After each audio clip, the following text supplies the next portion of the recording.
Okay, Carol. And I'm trying to get Carol over here. What is she doing? What is she want? Screaming about she needs an emergency room. This is not an emergency. She screams about bugs being in her garage. She calls me. I'm like, She's right. she told me about poison ivy. I'm like, anyway, so she. Okay, ready? Good evening and welcome. Welcome you to the City of Montgomery City Council meeting. We're here to discuss business. First and foremost, I'd like to ask you to turn your phones off to ensure we are not disrupted. It is exactly 6:01 and I'd like to call this meeting to order. I'd like to ask Mr. Stan Donaldson to give our invocation. If you would please rise.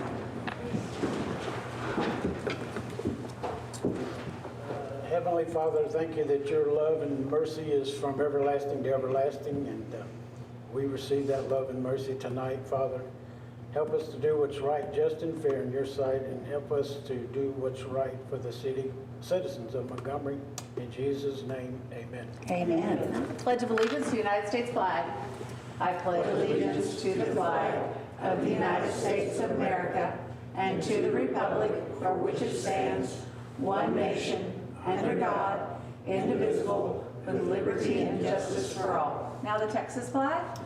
Honor the Texas flag. I pledge allegiance to thee, Texas, one state, under God, one and indivisible. Great. Okay. Did not receive anything for public comment. Okay, wonderful. So then we'll move right along to the regular agenda items.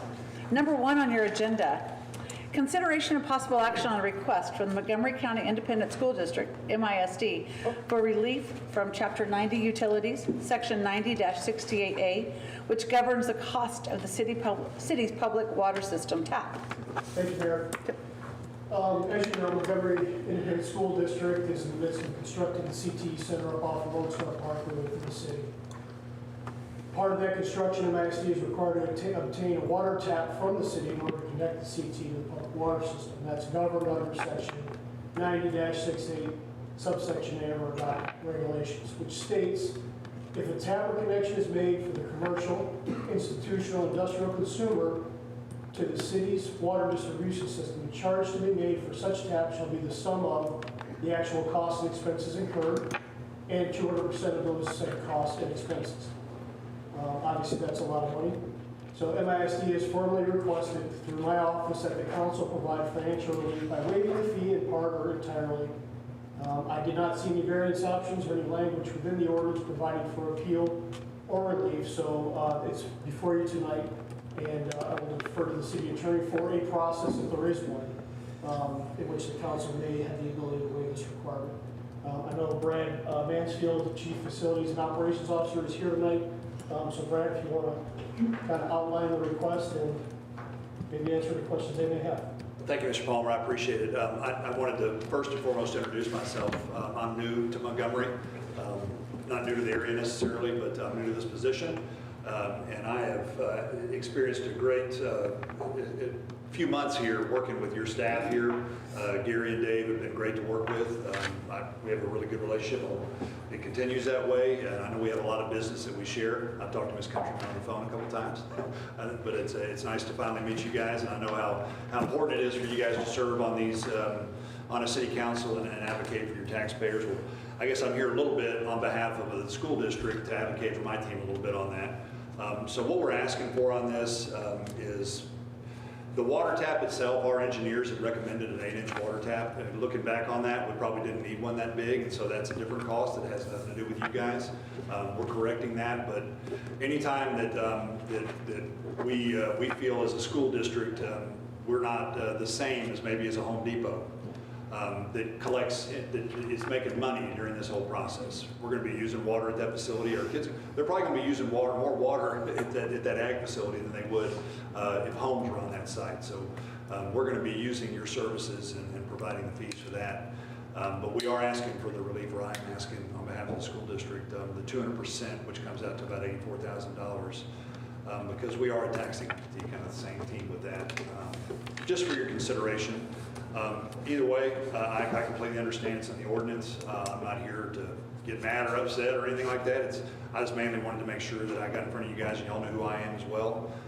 But I would greatly appreciate any consideration, and I greatly appreciate it being on the agenda and being considered.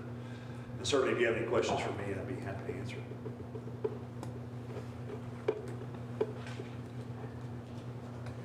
Council, if I might, I'd like to give my 2 cents on this. I did some research, and there are cities that that waive fees, all the fees actually, when an ISD builds within their city limits, so it's not uncommon. I've got a list of those cities. I also, last time, right when you got here, I think, there was up for consideration splitting the fee because the city requires that most building happens, that the water be taken to the most western part of the property. According to the state of Texas, Alan, and we discussed this, the ISDs, we don't have to require you to do that and have to incur that cost, but we went ahead and did that at $75,000, which now is, if we were to take that credit, since how do I say this? We didn't have to necessarily do that according to the state of Texas, but we did. But if we applied that to this $84,000, then just give you that $75,000 credit, and then you pick up the $9,000 tab. That's something I'd like to ask council to consider. I think that's quite fair, since we didn't have to necessarily help you with bringing that water to the most western part of your property. And so, like I said, this is not an unheard of practice either, to waive those fees. So as far as, because that was already passed in a motion and allotted, it's allotted for that particular thing that we voted on, right? That 75,000? Yeah, it's already been given, I think. That's already been. Yeah. So I understand what you're saying, but your math is off, but. Well, it's 75,000, and there's 84, this is 89. Well, right, but he said 89,000, so that's the Extra. 9,000. Yeah, it's like 84,000. Yeah, they would pick up their own portion, but our portion. So my math is I got spot you. on. I'm with you now. I mean, either way, I just look at it as we've already given them 75,000 towards this project, so. And that's what I'm saying, they get that credit. We didn't have to do that. We shouldn't have done that according to the state of Texas, but we did. Yeah. So. And I wasn't here for that. Oh, yeah, I know. You came in right at the beginning of all of that. Yes, sir, I remember.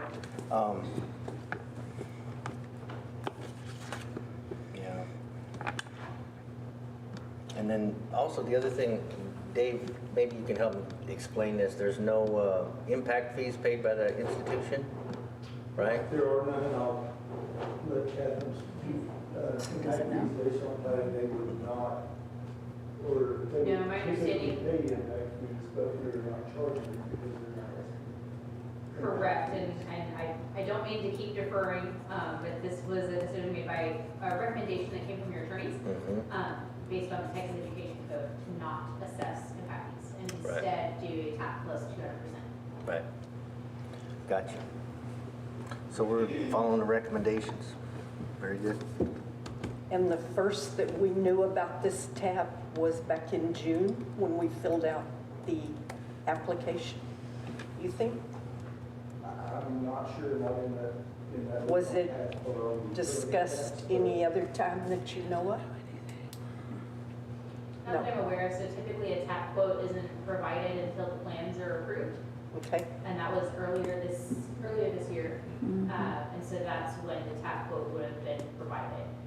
Since it's not a cost that's as straightforward as the impact fees, that's not something that we can, when I say we, meaning Public Works, can provide on the front end, nor is that standard practice.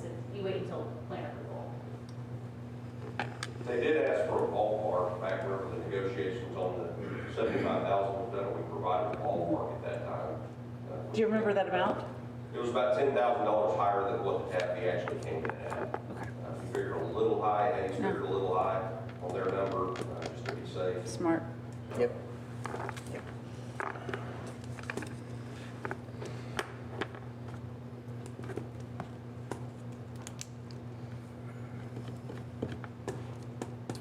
Any other discussion or questions, council? I recommend no action.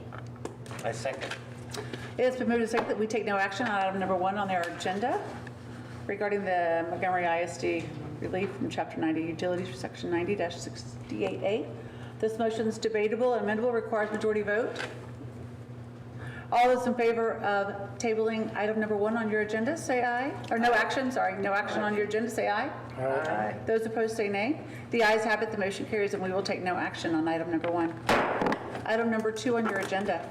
Consideration and possible action on the awarding of the contract for professional services to conduct a complete classification and compensation study for the city organization. Thank you, Mayor. You all may recall that one of the identified priorities coming out of the strategic planning session was to conduct a classification compensation study for the city organization. So the purpose of this project is, number 1, to properly classify all of our city positions in accordance with the actual duties of the position, and then rewrite the job descriptions. And then 2, conduct a regional market study to determine the appropriate compensation for those positions. To that end, we published an RFP in early August. We received 6 responses from qualified firms, and then after analyzing the responses and scoring them, determined Evergreen Solutions and PayPoint to be the most qualified firms. I interviewed both firms and feel that either firm can provide the service we need. With that said, Evergreen Solutions came out on top regarding cost. They were the lowest of the 6. The timeline was about 4 months, which was the same as PayPoint HR. And they have a ton of Texas local government experience. So my recommendation is to award this agreement or this proposal to Montgomery Solutions in an amount not to exceed $19,500. I'll be happy to answer any questions that you may have. That's perfect. Gary, is there anything that they don't, any boxes they don't check that the other ones check that, or everybody pretty much checks the same box? These 2 were Yeah. the 2 top firms. Again, very, very close, and all of them were very close in methodology and approach. It came down to the timeline, the cost, and really the experience of the other firms. Evergreen's been around for a long time. PayPoint's been around for a long time. Evergreen just hasn't vested on the cost, and their Texas experience, as you can see in the proposals, vast. Yep. And they're also included with that cost are the 2 in-person meetings, which those were not provided for in any of the other proposals. Nice. And we need at least 2 in-person meetings. So out of curiosity, how did we find these 6 proposals? We published the RFP on I did some direct solicitation, but I also posted it out on, I can't remember the site, but it was an aggregator for businesses to look for proposals. Any Texas firms? Proposals? Offhand, not that I know of. Just find that amazing, when we have the 9th largest economy in the world. I mean, Evergreen is, I can't remember where they're out of, but I think Tallahassee, but I think they have field offices all over the place. The person I talked to was in Louisiana. Yeah. So I think they have consultants that are working all over. I just want to suggest, I'm not against this proposal. I just want to suggest that in the future, when we have projects like these, that we take advantage of the educational facilities at Texas A&M. They're one of the largest institutions in the country, and they've got the wherewithal in their professors and their students to take on a project like this. So I think we ought to, in the future, consider something like that. You want them to take over our HR? Is that what you're saying? No, that's not, Okay, that's not thank what you. this is going to Okay. do. It's just a study. It's a study, and like I said, Understood. Maze does those things. I make a motion to award the contract for the City of Montgomery classification and compensation study to Evergreen Solutions in the amount not to exceed $19,500. Last second. It's been moved by Casey and seconded by Stan that we award the contract for professional services to conduct a complete classification and compensation study for the City of Montgomery. This motion is debatable, and it's to Evergreen. Apologize. This motion is debatable, amendable, requires majority vote. All those in favor say aye. Aye. Those opposed say nay. The ayes have it, the motion carries, and we will award the contract for professional services to conduct a complete classification and compensation study for the City of Montgomery to Evergreen Solutions. Item number 3 on your agenda. Consideration of possible action to approve an audit services agreement for fiscal year end September 30th, 2024 with Crow LLP. Mayor, Council, earlier this year, Belt Harris Project joined Crow LLP. So we just need to have a new audit engagement specific to Crow LLP. So that's what's in front of you this evening. An engagement with Crow LLP for fiscal year end September 30th, 2024. Well, I have questions about it because it just seems to me we're changing companies. According to what I read, that the BHP people, the Belt Harris people, that was a separate entity, and I was just wondering if we're trying to change because of personnel. They took some personnel, but they didn't take over the company. They just, some personnel, huh? They took over Belt Harris. Essentially what it came down to is Crow LLP is nationwide. They were wanted to break into the Texas market, and they came in and absorbed Belt Harris. It was a mutual agreement, something that was in the works for several months. Took effect May 1st, but it's all of the Belt Harris team is with Crow. Like literally, There's no longer Belt Harris correct. employees, badged employees. This is the last year of the original agreement. It was a 5-year agreement with Belt Harris. Fiscal year 24 is the last in that agreement, so we will be going out this next year for audit services. Okay. So everything stays the same as far as like the agreement is identical to what we were underneath Belt Harris. We budgeted $36,000 this next year. The agreement is at $33,500, allowing us some cushion for any extra work that would need to be done. Simply just a new logo. Correct. And our billing will come from Crow, no longer Belt Harris. Sure. So one other question I have, because I don't remember this from last year, but according to their description of services, they have a 30-70 split on the pay. Can you explain what that is? Because it looked to me like 30% was paid in one budget year and another 70% rolled over into the next budget year. Right, and that's standard. It's based on the timing and the work that's done. It has to do with our testing and interim audit and the actual final audit. That it's very standard.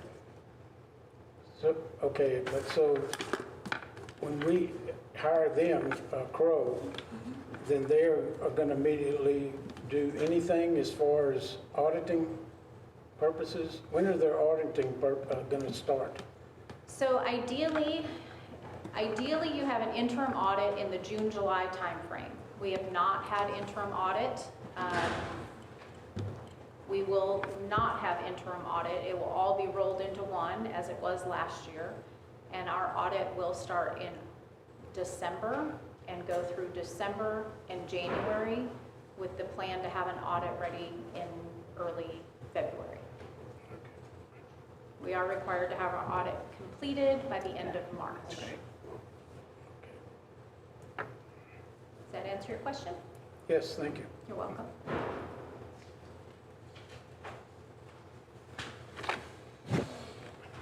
Make a motion to approve the audit engagement with Crow LLP for audit services for the city of Montgomery for fiscal year end September 30th, 2024.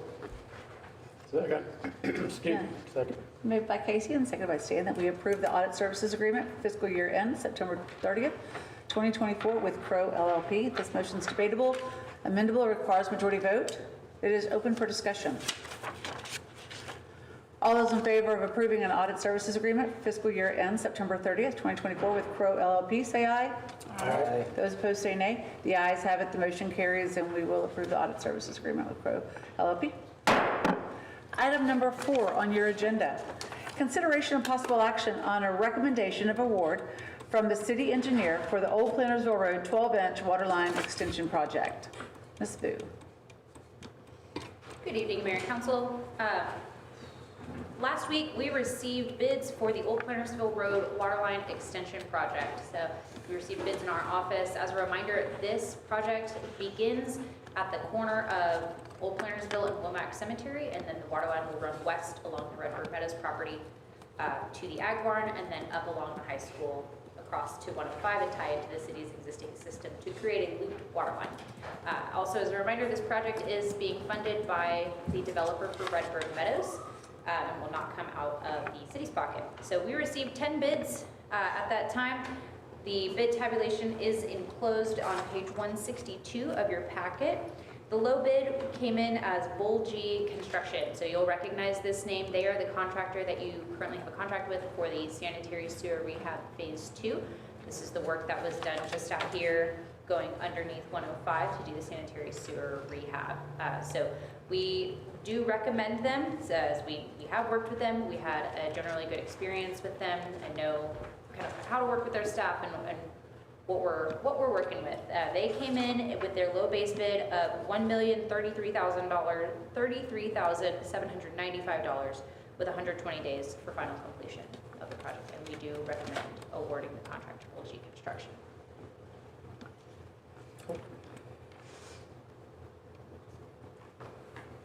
And you are familiar with them? Yes. Yeah, we actively have a contract with them, with Okay. the city right now.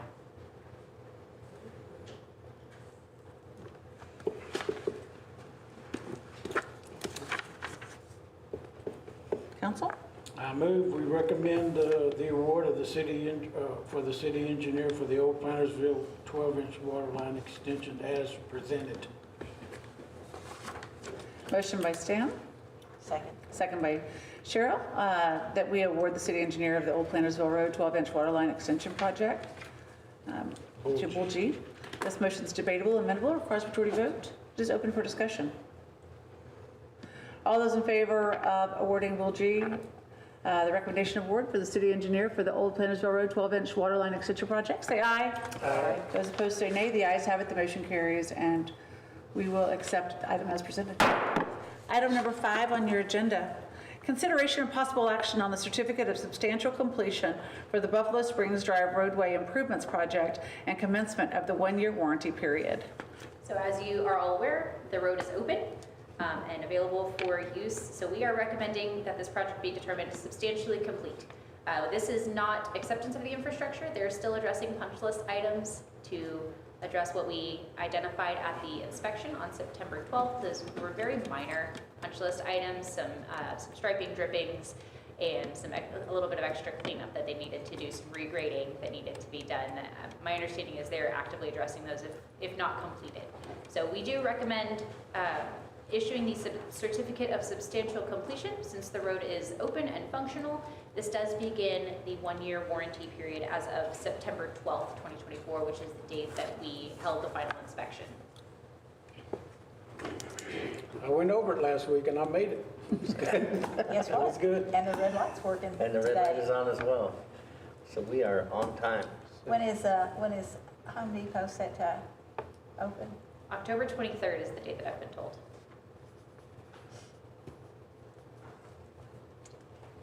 Well, the light's functioning today. Yep. It is, yes. So I can report on that more in the engineer's report, but we did start up before the signal today. And so as you've all seen, it's operational and working great so far.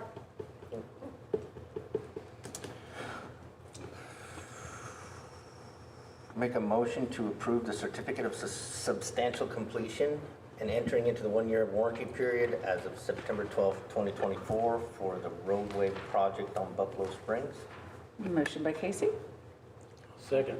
second by Stan, that we accept the certificate of substantial completion and entering into the 1-year warranty period as of September 12th, 2024 for the Buffalo Springs roadway improvements project, 1-year warranty. This motion is debatable, amendable, requires majority vote. It's open for discussion. All those approving item as presented, say aye. Aye. Those opposed, say nay. The ayes have it, the motion carries, and we will accept the item as presented. Item number 6 on your agenda, consideration and possible action on authorizing the city engineer to begin work on the lift station number 5 relocation and sanitary sewer extension project. So last meeting, we brought to you the water line extension project to serve the Tri-Point development. This is the sanitary sewer side. So what this project involves is relocating Lift Station 5 from its current location in the creek, right off of 105, moving it into the property within the Tri-Point development, rerouting the gravity lines to get there, as well as a new force main coming from Lift Station 5. So this is going to be funded up front by Tri-Point, and then as a reminder, their development agreement had a payback mechanism for the city to pay Tri-Point back for the city's portion of the capacity in the lift station. And that is the lift station that's between the old Heritage House and the auto parts. Correct. The one that's, if you're driving over Town Creek and you look down into it, it's right off of the highway. What's just out of curiosity, why do we need to do it right now? The lift station as it currently stands doesn't have capacity to serve the Tri-Point development. So as part of their development agreement for them to develop, since we don't have capacity in the lift station, they have to contribute to the expansion of it. If we're going to work on it, we might as well relocate it and get it out of the creek into a better spot. Okay, so when we install the new lift station, they're going to have the capacity to serve the subdivision? Yes. So Okay. the lift station will then have the capacity to serve not only Tri-Point and what it's currently serving, we also took more of a regional look to see what else could come to lift station 5, so that in however many years, when somebody else wants to develop a property that flows to lift station 5, we're not having this conversation all over again. I'm just curious, because they haven't turned any dirt yet, and you know me, I like... No, they haven't. So part of this is that we won't get started on this until the development agreement is executed. So their agreement has been approved, subject to them closing on the property. And once it's executed and signed, they then have to put a deposit up with the city for the design fees for this project, and then we will get started on it. But you can see in here, we have the time that it takes for design. So you're looking at close to 180 days just for the design phase itself, between design itself, approvals, survey, the whole 9 yards. So while no, they're not turning dirt today, we want to be in front of it. We want to be ready for them when they come. You know, it's on the CIP budget too for this coming year, so... It is, yeah. Lift Station 5 has been needing to be redone anyway, and so the timing of this works out well. So the city has a portion of it that's city capacity, and then the developer coming in is willing to front that cost and allowing for that payback mechanism. Does that $93,000, is that the payback? You're talking about the reimbursable fees? So that $93,000, that includes, Survey? it's survey, geotech, Right. structural, Yeah. and then materials testing for the duration of the project, electrical, Yeah. all of the sub-consultants from us that come through us to complete the project, that goes into your reimbursable expenses. Okay. Anything on the design side, the work is being completed by WGA employees. As far Sure. as the payback, there's a mechanism for the city to pay back Tri-Point for the city's portion of the capacity, not necessarily that 93 for reimbursable expenses. Just for transparency and on the record. Thank you Right. for that.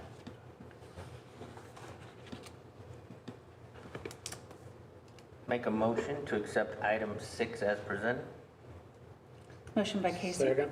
Second by Stan. To accept item number 6 as presented. This motion is debatable, amendable, requires majority vote. It's open for discussion. All those in favor of accepting item number 6 as presented, say aye. Aye. Those opposed, say nay. The ayes have it, the motion carries, and we will accept item number 6 as presented. Thank you. Departmental reports. Number 7 on your agenda, Public Works, August 2024 report. Mr. McElroy.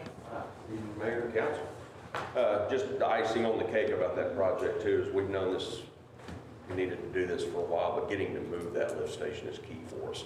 It's in a bad spot, always has been. So Yeah. we would have only been able to make improvements on it, but being able to join with them and move the lift station is great for us going down the road. So, Not 100% on our yeah. dot back for those Absolutely. dollars. So if y'all have my report in front of you, be happy to answer any questions that you have.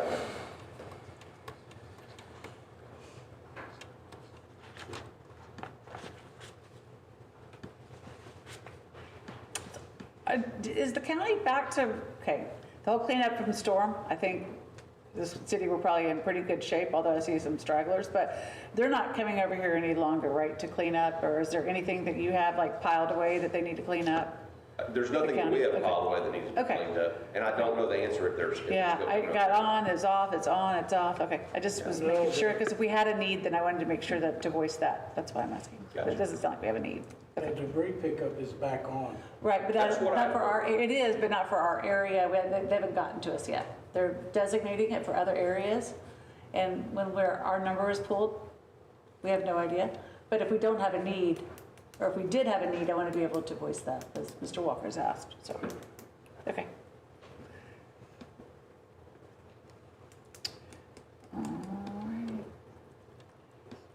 All right, thank y'all. Thank you. All right, thank you. All right, number 8 on your agenda, Utility Operations Report 2024. Good evening, Please, Mayor utility. and Council. If you look at the report, you can see there's an unusual number on there. And the accountability is that, we over You accounted. never see that. Yeah. When we got well number 3 back online, the meter got some junk all up in it, and it was reading low, and we were concerned. It's like, whoa, is this a problem with the well? No, it was just a problem with the meter. So, but enough water was being used during that time because it was critical to get it going, Yeah. that, it affected the accountability. So it looks like we pumped less than what we actually did. Okay. And so we got a calibration on the meter, we got it all repaired, it's all up and going now. But what that does is that skews your numbers for 1 month. So it looks like we accounted for more than what we pumped. And so normally we pump a little bit more than what we account for. So it's not a major thing with the TCQ or with the regulatory agencies, it's just accuracy in the number is what that is. So anyway, but no worries there. The only other thing is the sewer plant is looking much better, and we are 100% in compliance with their discharge permit. And on the last page, I realized I panicked a little bit when we made this report. I saw 83% on the Catahoula aquifer. I freaked out for a moment, Yeah. called Catherine, we figured it out. Of course, we didn't put the new updated numbers from Homestar in there. So I did the math for you, and we'll have the next month's report ready. But for this month, we're at 39.3% on our Catahoula aquifer. Because with the new permits at That's a big difference. 191 million. So we got plenty of room there. And we have the same amount on the Jasper at 191 million, and we're at only 14% that. So they were planning way into the future, and so you've got lots of room there on the permit, so no worries there. Awesome. Any questions? So basically, you're saying we should ignore those figures from the Catahoula and the... Correct. They'll be corrected next month, and we'll have the correct numbers on there. And it'll be correct from now on, so. Kind of disappointing. I was hoping we had a lot of water income. Yeah, you may be able to answer this, maybe not, probably more of a Mike question. So the gentlemen that are in town that are doing the consolidated work, and when they hit a water line and there's the water that's flowing and flowing, just because I've had some people ask, and it happened to me as well, we don't have to pay for that water, that leakage, right? They will pay for the hitting our lines and running the water all night? Well, we still have to pay for the water, we have to pay to produce it. Yeah. But we did send an invoice to the contractor. Okay. Not her. Okay. The repair costs are a lot more than just whatever the Yeah. water usage Yeah. might be. That water loss, your permitting with Lone Star is prepaid anyway, Yeah. and it's 7 cents per 1,000 Okay. gallons. So, it's not really like you're losing much money as far as the water loss is Okay. concerned. Now, That is right. retail, yeah, if it was retail, Sure, yeah. but this is a little different. Okay. We still are having thieveries? I saw the post about stealing. Yeah, still, okay. He's all over that. I know he is. I appreciate that. I've seen them drive by the house, I'm like, oh, I want to see your permit. Are you stealing? Okay, sorry. I divert. Okay, thank you. Thank you. All right. Number 9, financial report. Miss Mary Ann. All right. So at the last meeting, when we talked about the bank accounts, and I said I would spend a little bit of time explaining the pool cash report to you. So if you will go to the pool cash report in your packet, which I think is like the 4th page, 5th page. Item 181, page 181. It looks like this. Yeah. Without the highlights. Okay. The top portion of that report says claim on cash, and you see the following numbers, 100, 150, 200, 300, those are funds, okay? Over to the right, you have beginning balance, current activity, and current balance for the period that ended August 31st. What that means is from the section below that says cash in bank, each one of those 999s is an actual bank account. And if you look at the total cash in bank and your beginning balance, it matches the beginning balance up above in your claim on cash.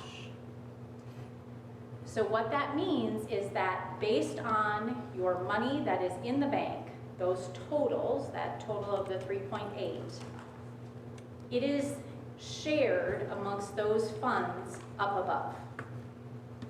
Okay? So if you look at that, the beginning balances for claim on cash and cash in bank match. The activity in both match, and your current balance matches. Okay?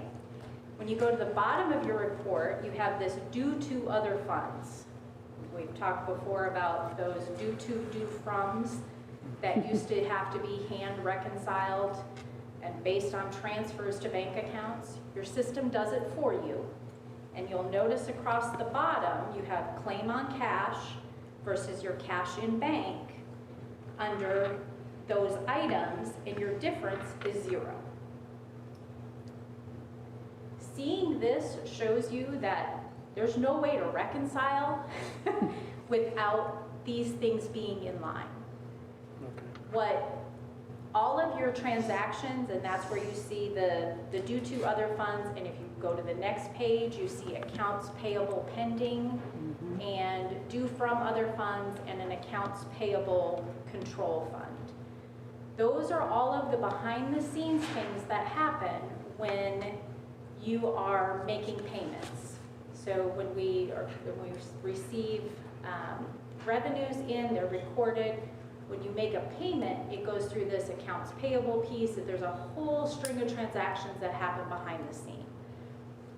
All of that to say that if you were not in balance between your general ledger and your bank accounts, you would see that in this report. And it would be a problem for us. We would not be able to reconcile our bank accounts. And then what do you do in that case? Do you have to go back and see if it was, you punched the wrong number, or, I mean...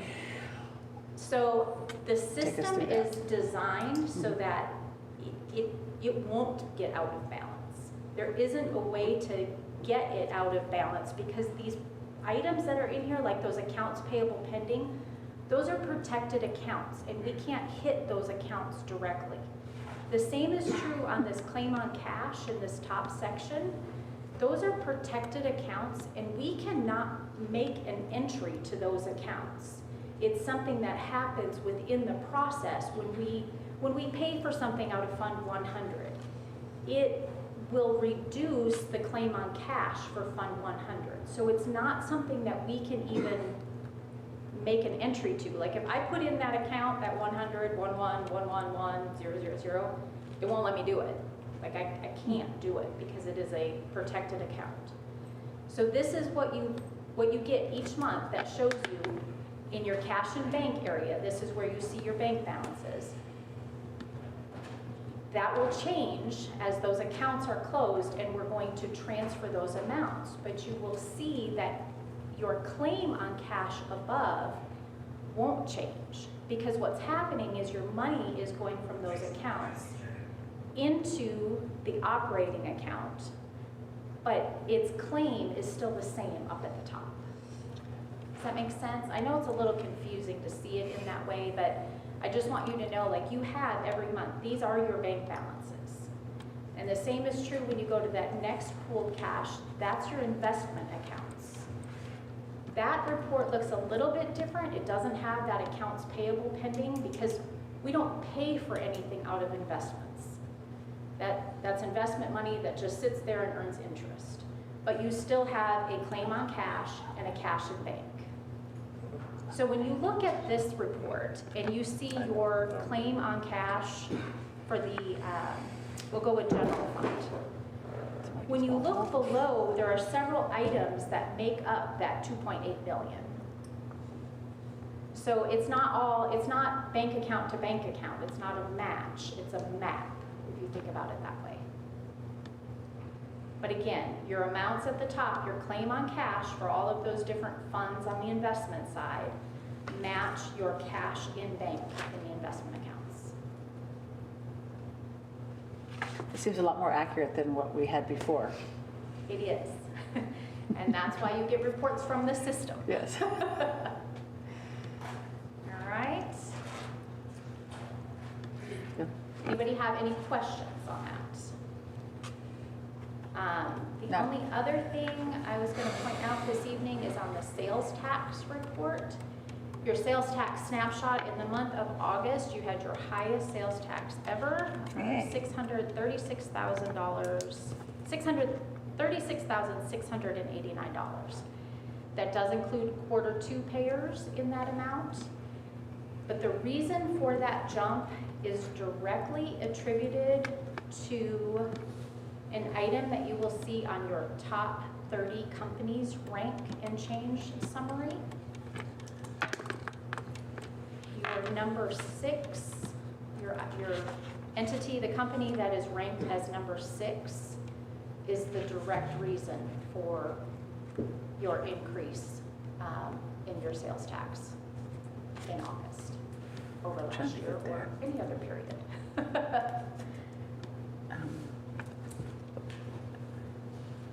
Huh. What do they do? Quite sure we'll see Lupi Tortilla at top 5 based on their parking lot. Right? Holy smokes. Okay. Any other questions? Have we found those hot taxes? Have we found 6-shooter? I know I sound like a broken record. We're working on hot Okay, taxes. all right. 6-shooter? That, we're working on that as Okay, well. all right.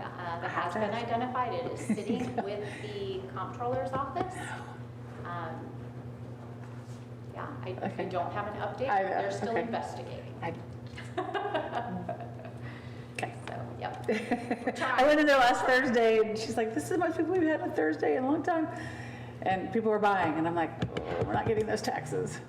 But I know we're on. There's a look back period, so. Yeah, that's good. Okay. Great. All right. Anything else? Council? All right. Thank you very much. Item number 10 on your agenda, the municipal court report. Ms. Duckett. Good evening, Mayor, Council. You have the court report in front of you. Collections for citations for August was 179, and the revenue was $36,266.97. Do you have any questions for Ms. McCourt? Have a good evening. Thank you. And number 11, Police Department and CE, August report. Good Chief? evening, Mayor and Council. You have the reports before you, both the police and code enforcement. If you have any questions, I'm glad to answer those to the chair as well.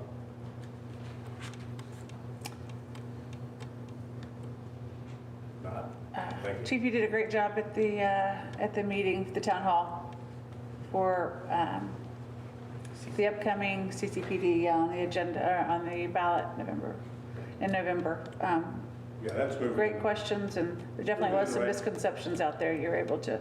I think it's moving in the right Address. direction, but got to give the credit to Ms. Good, Tilly, and they, wasn't for them, it wouldn't be headed in the right direction.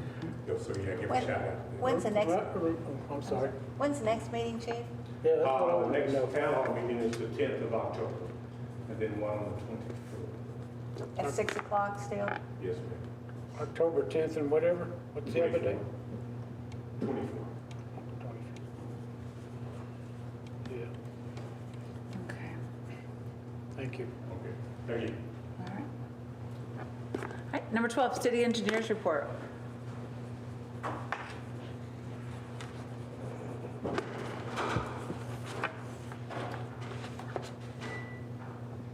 All right, so beginning on the front page of my report, water plant number 2 improvements. The contractor is finishing up establishing the road to get into the water plant, is establishing that access drive. Next step is bringing in the well contractor to plug the old well and then begin drilling the new well. So they are moving right along. Going to the next page, we'll stay on this page. Water plant number 3 improvements. We had to reach out to the maintenance bond for the contractor that did this project. This was a project from a while back. We were having trouble getting them to address some of the punch list items. We reached out to the bonding company for the maintenance bond, and they were out there promptly to get the work done. So, Do you know the name of that company? Just so. R&B Group. Okay. Thank you. Next item on here is on the next page, the FM 1097 sanitary sewer rehab. So this is the sanitary sewer line that broke on 1097. We reached out to, the report says 5, we have now since then reached out to a 6th contractor to try to get a cost for this. None of those contractors have provided a price back. All have said that they are focused on other things. They weren't able to they felt like they couldn't give us a fair price because it is small and they're trying to focus on other things. One contractor was not able to get bonded. He's currently fully stretched according to his bonding company, so he can't get more work until he closes some out. So we are going to be regrouping with staff on Friday morning to discuss the path forward, potentially looking at just publicly bidding this. We've been through pretty much the round of the vetted contractors, and publicly bidding will open that net a little wider as well, so we can get some pricing in. Sanitary sewer phase 2, I'll touch on. This is the other contract that you have with Bull G Construction. And so as I mentioned, they'll be doing final sanitary sewer testing out here on Thursday to finish out that work. They did the work about a month ago, right before the start of school. And so now they're doing their final testing to get that project closed out. Item 6 is Old Plantersville Force Main Extension. So we held a final inspection for that also on September 12th and issued the punch list. Contractor is working on addressing all those punch list items. The next is Old Plantersville Waterline Extension. We discussed that earlier. Going to the next page, a couple that I want to touch on is the Town Creek Wastewater Plant expansion to 0.3 MGD. So we have HAF's proposal. I'm currently reviewing their cost to try to understand where their values are coming from so that we can make a proper recommendation. We'll bring it to staff at our meeting on Friday and discuss it with them as well. Buffalo Springs Road reconstruction, we've already discussed. I do want to point out that we did have 2 change orders that came up, both very small. Change order number 2 was in the amount of $8,150 to tie into the existing, we had an elevation issue with the discount tire driveway. There was also an existing storm inlet that needed to be removed. When they got into the field, we didn't know exactly how deep that storm inlet was and the pipe that was underneath. When they got into the field, they, again, hit an elevation issues, and that storm inlet just needed to be removed. You still ended up with a net negative on this contract. Since we had a large negative change order earlier in the contract because of striping.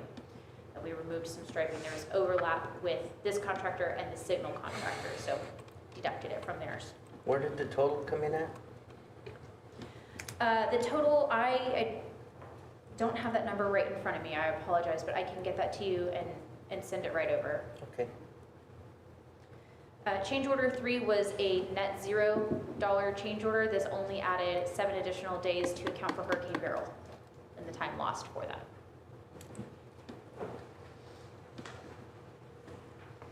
Next item is the Buffalo Springs and 105 traffic signal. As you have all seen, the signal is functional, so that's great news. We did have another negative change order in the amount of a minus $2,952. This removed and the bid items that were included for the interim phase. So if you recall, when we bid this, we didn't currently have approval from TxDOT to do the full red, yellow, green. All we had approval at the time was for a flashing yellow. After the project began construction, we got approval from TxDOT to do just the red, yellow, green. And so we had to remove the interim flashing yellow bid items from the contract. We had included both on purpose, knowing that we would remove whichever one didn't end up getting constructed. So that was that change order. Next meeting, we should be bringing substantial completion to you for your approval. The only work left for them to do at this point is pouring one more curb ramp, and they've got a little bit of striping that they need to finish. Their striping machine broke today while they were working on it. So they'll finish, they got most of the striping done. They'll finish it up later this week.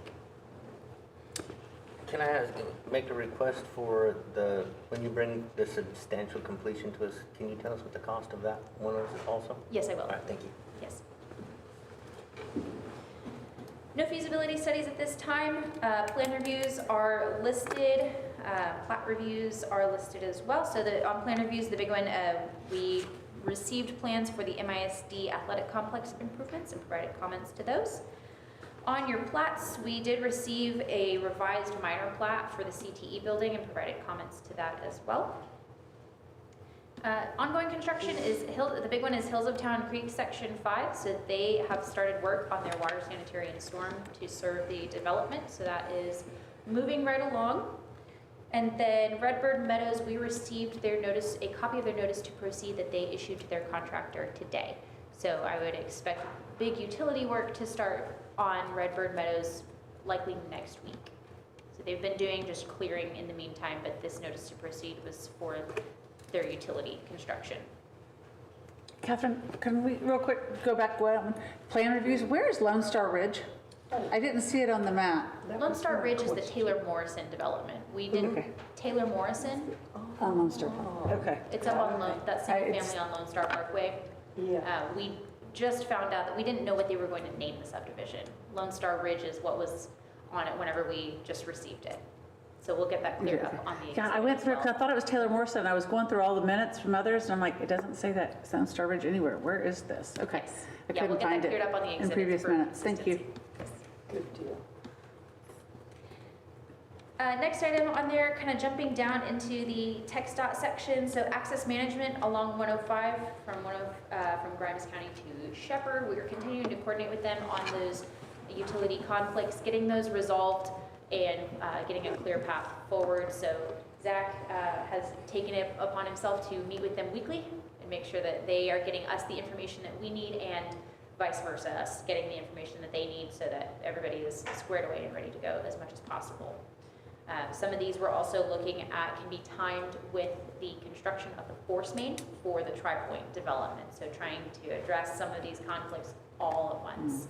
So lining it all up is an effort. And those are the high points on my report. I guess the last one that I could update on is the 1097 and Atkins Creek drainage improvements. We received an update from TxDOT that they have acquired all of the right-of-way that they need to complete the improvements. And I'm still waiting on a firm timeline on when those will be completed. I've heard 2025, 2026 timeframe. Also on your map, shaded in yellow or the under construction, shaded in pink or under construction. I see that Shipley's,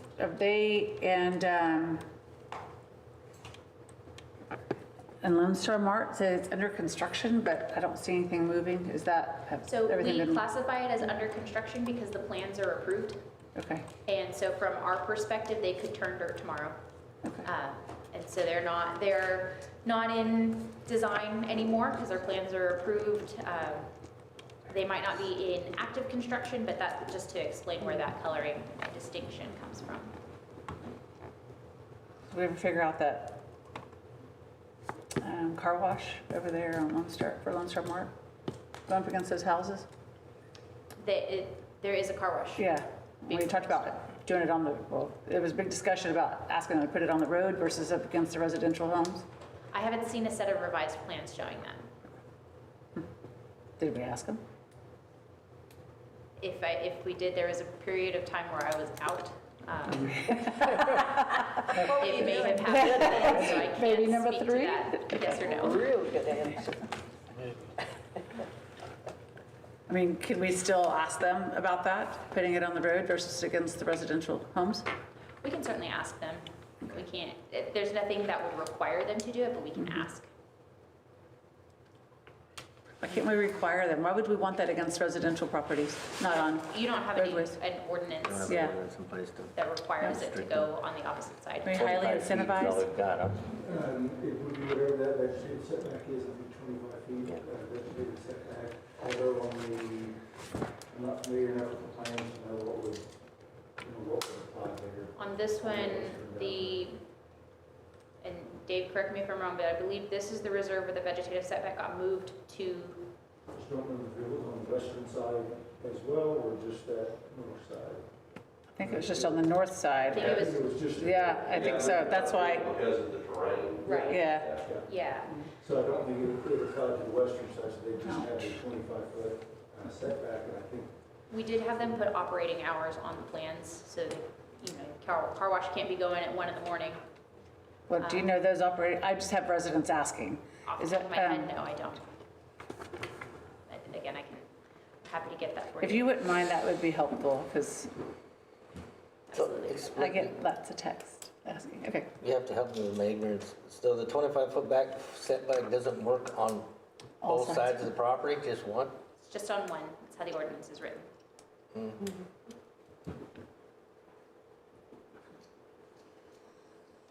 So there's nothing we can do to help that on the western side? Is there anything that we can, As the ordinance is currently written, there is nothing that can require the car wash to be moved to the intersection side of the property. or add an additional buffer? Is there any, I mean, I don't care if they put up bamboo, something. There's already a fence. Is that in the Yeah, ordinance? that's not gonna help a whole lot. I understand. Yeah. It's new. But as far as requirements, there was a variance granted by a previous council, and this is the situation that we're in. I'm not aware of any other restrictions within the ordinances that could require it to be moved. Of course, the sound ordinance will still apply, again, with the operating hours, can't run in the dead of night.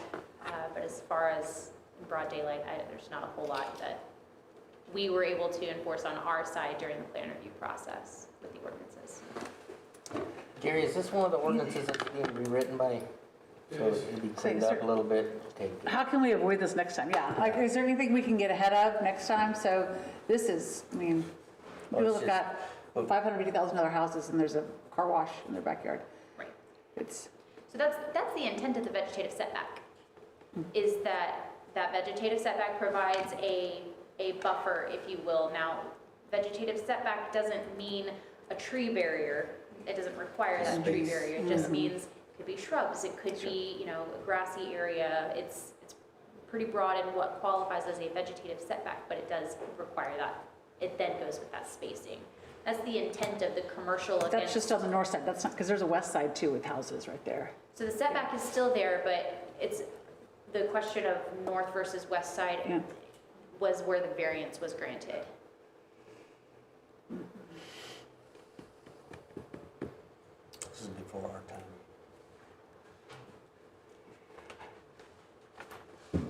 Alan, is there a way, like if somebody wants to do this again, that we can get ahead of it and, I don't know, put in an ordinance Well, or that's do what something we're that could really protect the residents?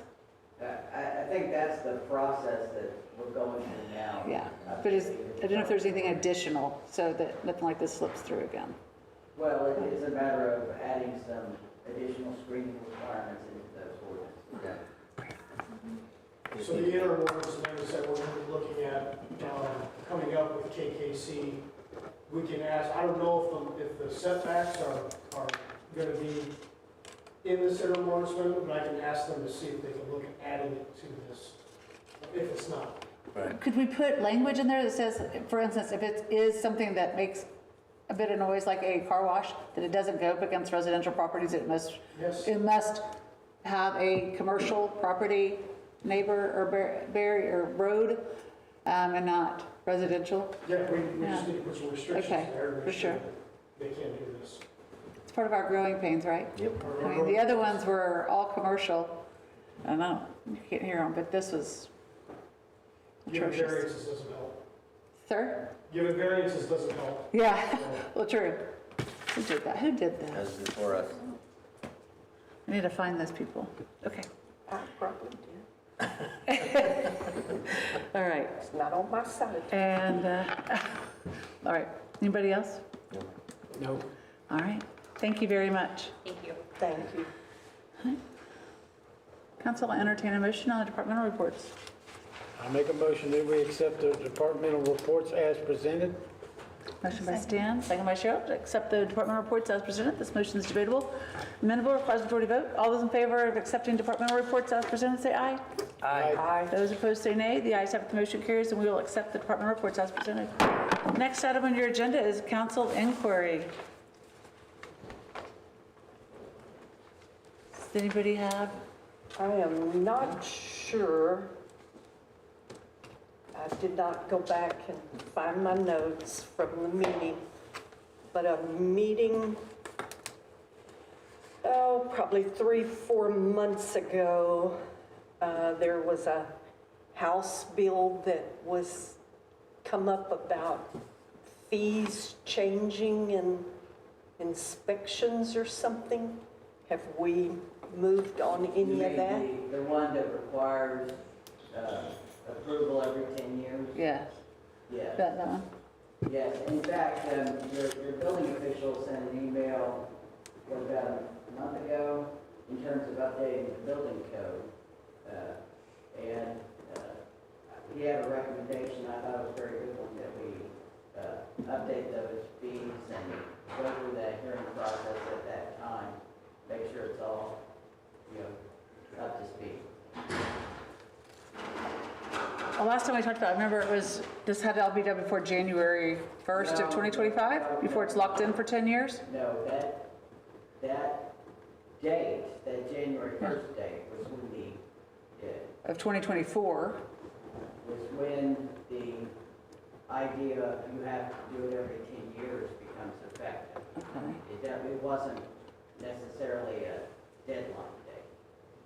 So we're in good shape.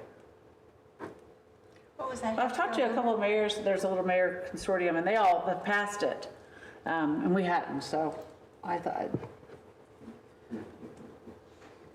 What was the House bill number? House bill, what was the House bill? 1922, 1928, You're right, I believe it was 1922. 1920, yeah. There's the one that was, I don't know if it's that one or the one that was confusing with the school, 1922. So we are good, we don't need to do anything? We will be doing something here shortly. I mean, I'll be getting with Mr. Hanna, and we'll be updating the building codes, and we'll do it all at that time. Probably before the end of the year, I think. Rick, do you have anything to enlighten us with? You had a timeline in there, and I think you were recommending we try to get it all effective January 1st. Was that it? Rick, if you wouldn't mind, go to the podium so we can put you on record, thanks.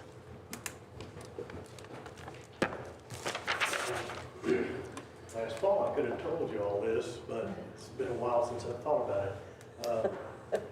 Is it 1622 or 1922? Oh, well, 1922 related to the fees. Okay, so there's a Senate bill, maybe 362, or maybe I'm getting it mixed up. Yeah, the other cities that I work with, we went ahead and had the public hearings and adopted the fees before January 1. So the bill was effective September 1.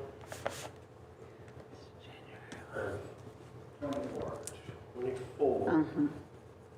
No, 23. So the bill went into effect of September of 23, that if you did something by January 1, you were okay. But that's kind of like when the fuse starts, is on January 1 of 2024.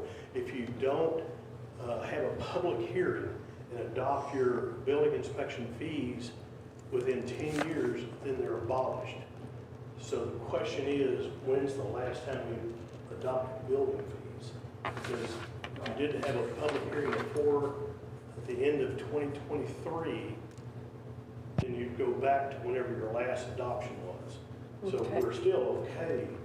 And at the conference this summer, most of the building officials are doing is they're just incorporating their fee structure in adoption of new ordinances and codes. And we had this issue come up on the ISO ratings, that if you're not adopting codes more than 6 years, it has an impact on your ISO insurance ratings. So what most of the other building officials are trying to do is kind of roll an adoption of and that's what you're referring to, adopt a building code. The new building code has just been published, the 2024 and 2023 National Electric Code have been published, so they're available for adoption. So if you're more than 2 code series behind, it has a big impact on your ISO ratings. So my other cities, we've already adopted the fee structures, and we're in the process of trying to adopt the new code. So yeah, if we could do that, my goal was to try to do that by January 1. And if we could do that, like in the fall, that gives new builders and designers that if you submit a plan after January 1, 2025, it'll be on the new code series. So to give them a little bit of advance notice. So. Okay, so I know last time we talked about this, so what we need to do then, so what you're saying, that we need to have a public hearing to adopt new fee schedule. Any fee schedule. Okay, but we should. Set a target date that this is our fee schedule. If you don't do that, within 10 years of the last time you adopted, then the state said it's abolished. You can't charge building fees. Wait, what? Yeah. Building permits are abolished. Yeah, so if we don't adopt this by the end of the year, by January 1st? Well, no, we have to go back to the last Yeah. Between September and the end of the year of 2023, Wow. it's kind of like, while the bill was going into effect, but as of January 1, the time has started. Okay. So, but I don't know who would enforce that. I mean, it's just like. But we don't want to find out, do we? No, we don't. Okay. Next thing you know, we'll have them out here at the meeting. So the question then lies is, when was the last time we adopted fees? We changed because the state adopted a bill that you couldn't assess residential building permits based on valuation. So builders associations and builders in general complained to the legislature that they didn't feel it was right to have to pay building fees based on the value of the structure, which is the way the building code is set up. It's the way property code and property taxation is all set up. But in Texas, we wanted to do different than the other 49 states. So they adopted a law that said we can't charge based on valuation. So Dave and I and the permit tech sat down and looked at building permits for months and months back and came up with a fee structure for residential only. And so we came up with a formula, and everybody seemed to be pretty happy with it. If you're building a house between 2,000 and 2,500 square feet, here's your fee. When you know when that was? How long ago was that? That was about 5 years ago. 4 or 5 years. Oh, so we are bumping up against that So 6 year. That was the only two, since Carol Longley and I set up our building program 20 years ago, Yeah. we've not changed We the haven't building permit changed. fee at all. We gotta get Other than current. the modification for a residential building. So that would be the question, does that count 5 years ago as adopting something? And I would say it would, but that doesn't mean that we don't need to go through the process and doing it with the updated building codes before the end of the year, I think. My biggest fear is, and that's what we kind of shared at this year's conference, is the legislature's kind of, there are a lot of representatives that feel like the state is, or the cities are creating too much difficulty for people to work. They wanted to get rid of licenses, like plumbing licenses, they want to get rid of permits. We can't do that. Bills adopted, if you don't get a plan review completed within a certain amount of time, if it was done by an engineer or architect, then automatically the city can't say anything about it, you have to accept it. So we try to turn plan reviews around quickly and get things done so we don't run into that problem. But that's kind of Betancourt and some of the representatives from the Austin area are trying to streamline things. Not that they are investors in commercial construction or anything, but they're trying to take off some of the, what they call red tape of building process so they can get their projects turned around quickly. So they're trying to get some of these things taken off. My fear is when the next legislative session comes up, a new bill might come up and go, okay, if you didn't do it, now it's too late. We want to do something. Yeah, we really want to try to get something done. So our next step would be have that public, so we have to do that pretty quickly, or y'all do that? Yeah, the fees. I know. I've ordered the Okay. building codes, and then I've Jeez. gone through the codes and the appendixes made a recommendation on what I would recommend we adopt for the 2024 code series and the 2023 electrical series. One of the issues is that the state boards, like the electrical board, they adopt the electrical code shortly after it's published. So right now, we're on the 2017 National Electric Code, but the electricians are having to follow the 2023 code because that's what their license requires. So there's conflicts. There's changes that when we go out and do an inspection, we say, oh, you failed because you did, well, because of our license, we have to do it this way. So we're having to make this, well, okay, then we'll have to accept it. So I would prefer to be ahead of the adoption dates, so that we're on the same level the state is, rather than making concessions on the back end. So, yeah, if we get something put together, and as I said in my email, the 2024 code series kind of cleaned up a lot of mistakes that were in the 21 code series. A lot of people didn't adopt that one. Most of the people were on the 2018. The ones that adopted 2021 kind of regretted it. They made some corrections. What I'm told the classes that we've gone to so far is the 2024 code series has more available options for like energy code compliance and some other stuff. So most people seem to be happy with the 24 code, so that's why I suggest we go with it. All right, so you have to present us with the fees, then we have public hearing, and then we adopt it, and then we do that, okay. The thing is that in that public hearing, you've got to justify your fees if anybody comes to ask, why are you charging this? So, How do you go about justifying the fees, Rick? What did everybody else say? Yeah, administration fees? Administration fees. I was going to say, how do you go about justifying what you're charging? Is it the administration fees or whatever? I'm just answering the questions that you're saying. The courses that I was at, one of the cities around the Dallas area thought they'd get ahead of the curve, so they just came in and started saying, okay, we're going to have our public hearing, and some builders showed up and go, well, why do you charge this amount? And what do you charge or what do you pay your inspector per hour? And they really weren't prepared, so they go, well, $23.50 an hour, and they go, well, then why are you charging $75? Oh. So they had to go back and come up with all their costs. So justifications, yeah. You've got to cover all your operations, your building department, vehicles, insurance, vacation, all that, training and all. So you want to have all that information there to justify your fees. Yeah. Of course, I charge you guys flat fees. So Sure. I think we're okay on all that, if I continue to. You do a good job. We like you. Been here a long time. Good. I want to know how many years you've been operating on with no fee increase. He just had a We fee sat down, increase. actually 20 years ago in September, I looked back. Yes. That we set up the fee structure that we've been on.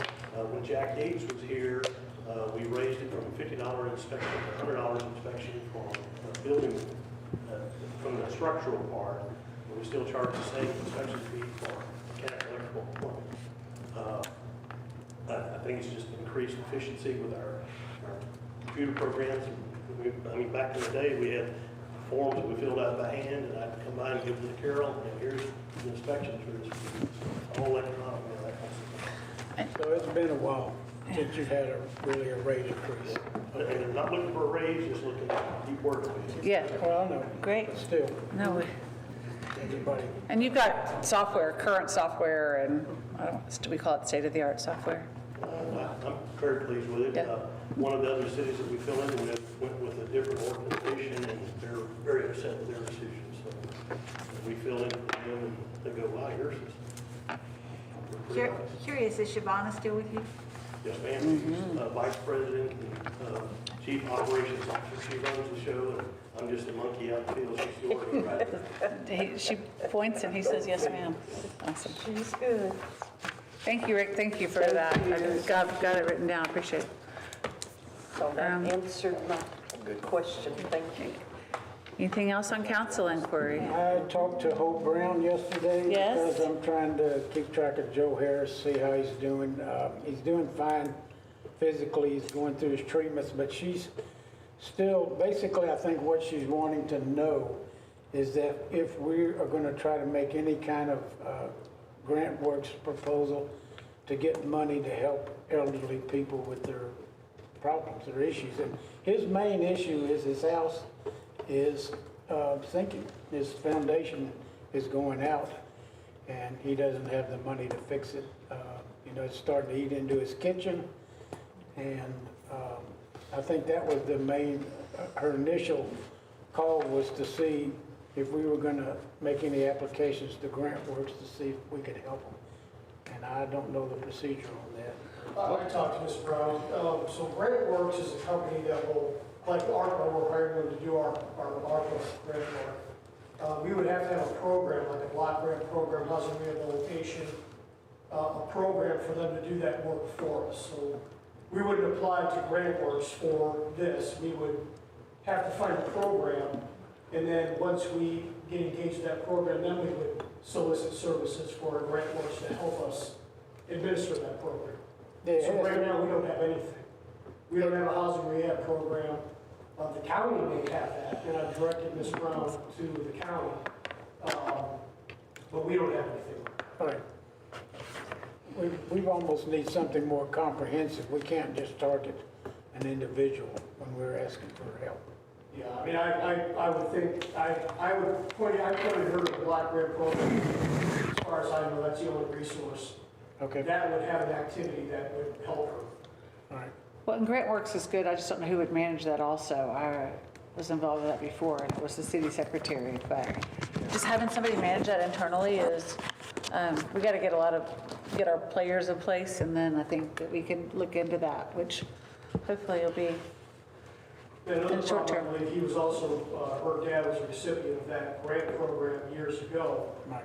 So I don't think he'll be eligible for any further through that program if he was in the block grant program. So she has to check on that.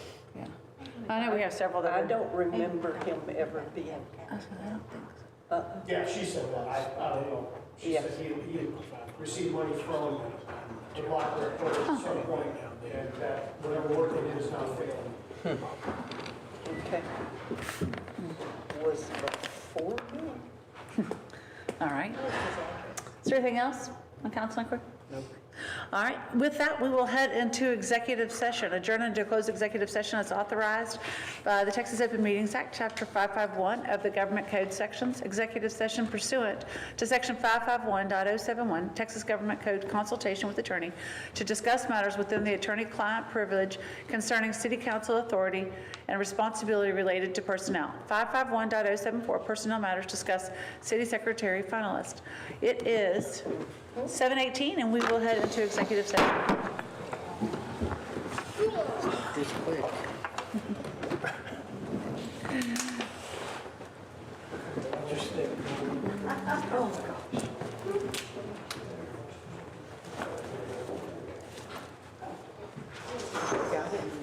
I do, I think so. I'm trying. Bye, Pam. Thanks for coming. Yeah. All right, see you soon.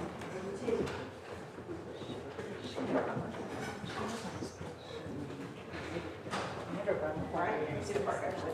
The NRST for like 19 years. Yeah. So she just wanted to.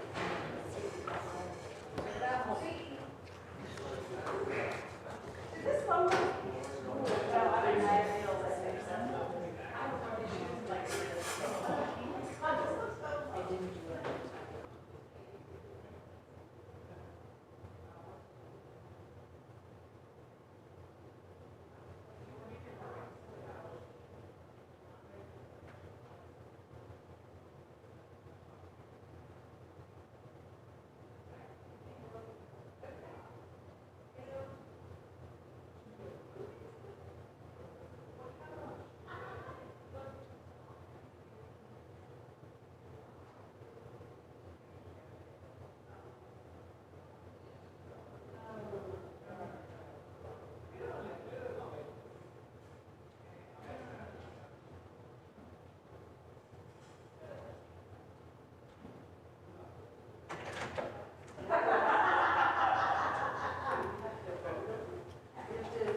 We are still streaming, just to let you know.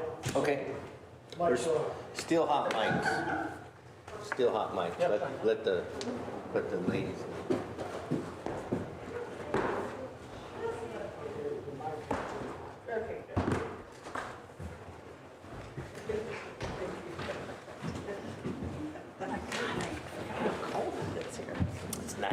I know, Nice and it was cool. warm in there, wasn't it? It was hot when I first It's got nice it. in here now. God bless, it's cold. Okay, It's Not nice, that it's I, not brisk, that all right, it's refreshing. refreshing, is that what it is? Okay, all right, 8:03, we're back into regular session. Is there action from executive session? I would like to, I think, make a motion to authorize our city administrator to negotiate an offer with the applicant. our applicant as discussed in executive session for city secretary. Second. It's been moved and seconded that we authorize the city administrator to negotiate on our behalf for the position discussed in executive session. This motion is debatable, amendable, requires majority vote. It's open for discussion. All those in favor of authorizing the city administrator to negotiate for the city secretary as discussed in executive session, say aye. Aye. Those opposed say nay. The ayes have it, the motion carries. All right, with that, I'll entertain a motion to adjourn. Make the motion to adjourn. Second. It's been moved and seconded. All those in favor say aye. Aye. Those opposed say nay. Ayes have it. It's 8:04 and we will adjourn. Sorry.